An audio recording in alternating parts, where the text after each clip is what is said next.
लागे चढ़ी नहीं जलवा बुझाता ए बाबा अब चलल ना जाता हे बाबा अब चलल ना जाता हे बाबा अब चलल ना जाता कि सुनले बानी होई सब कर दाता ए बाबा अब चलल ना जाता कि लागे चढ़ी नहीं जलवा बुझाता ए बाबा अब चलल ना जाता।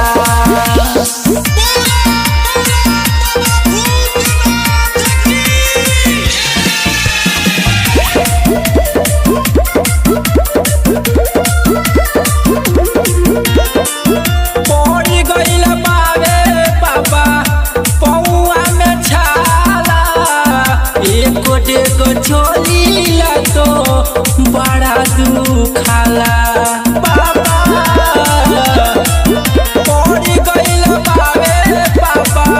पौआ में छाला एक गोटे को चोली तो बड़ा दुखाला कि लागे गिर जाई एही जा बुझाता ए बाबा अब चलल ना जाता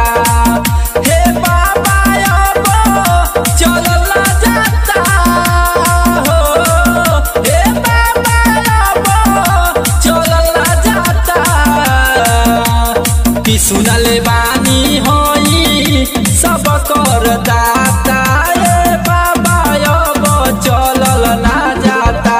कि लागे चढ़ी नहीं जलवा बुझाता ए बाबा अब चलल ना जाता।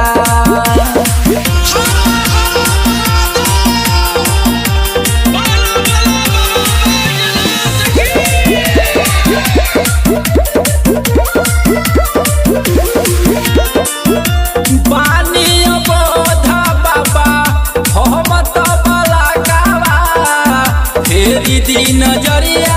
बाबा रोवेला सेवा खावा पानी बाबा